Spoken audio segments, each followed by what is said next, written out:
গণতান্ত্রিক আরব বসন্ত বা আরব স্প্রিং। আরব বসন্তের সূচনা হয় 17 ডিসেম্বর 2010। আরব বসন্তের সূত্রপাত তিউনিসে মোহাম্মদ বouazizi নামে 26 বছরের এক ফল বিক্রেতার প্রশাসনের দুর্নীতি আর বেকারত্বের জীবনে ক্ষুব্ধ হয়ে নিজের গায়ে কেরোসিন ঢেলে আগুন ধরিয়ে দেয়। এই ঘটনায় 27 দিনের মাথায় প্রেসিডেন্ট জয়নুল আবেদিন বেন আলীর 23 বছরের স্বৈর শাসনের অবসানের মাধ্যমে সূচনা হয় আরব বসন্ত। আরব বসন্ত নামকরণ তখন মধ্যপ্রাচ্য অঞ্চলে বসন্ত ঋতুর আবির্ভাব ছিল। সিরিয়ায় আরব বসন্ত শেষ হয় 8 ডিসেম্বর 2024 বাশার আল আসাদের পতনের মাধ্যমে। বর্তমানে বসন্ত বিপ্লবের নামে গণতান্ত্রিক আন্দোলন চলছে মিয়ানমারে। আরব বসন্তের বিভিন্ন দেশের বিপ্লবের নাম। তিউনিসিয়ার বিপ্লবের নাম হচ্ছে জেসমিন বা জুই বিপ্লব, স্থান হচ্ছে তিউনিস। মিশরের নীল বিপ্লব, স্থান তাহরির স্কয়ার কায়রো। লিবিয়ার গ্রিন বিপ্লব, গ্রিন স্কয়ার ত্রিপলি। আর বসন্তের ফলে 4 জন আরব শাসকের পতন হয়। তিউনিসিয়ার জয়নুল আবেদিন বেন আলী 23 বছর ক্ষমতায় ছিলেন।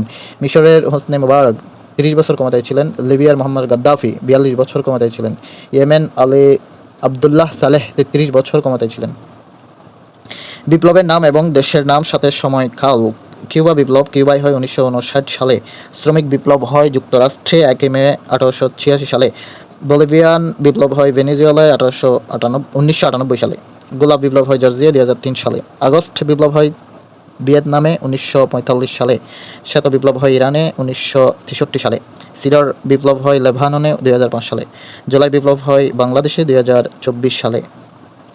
দেশ শেষ রাজা বা স্বৈরশাসক পতনকাল বা পতনের নেতৃত্ব। ফ্রান্স ষোড়শ লুই 1789 সালে পতন হয়। পতনে নেতৃত্ব দান করেন রোবসপিয়ার।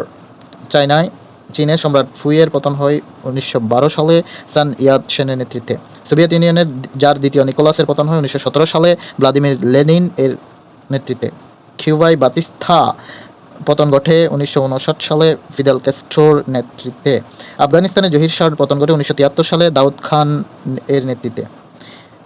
ইরানে শাহ পাহলভির পতন ঘটে পাহলভি বংশের পতন ঘটে 1979 সালে আয়াতুল্লাহ রুহুল্লাহ খামেনির নেতৃত্বে।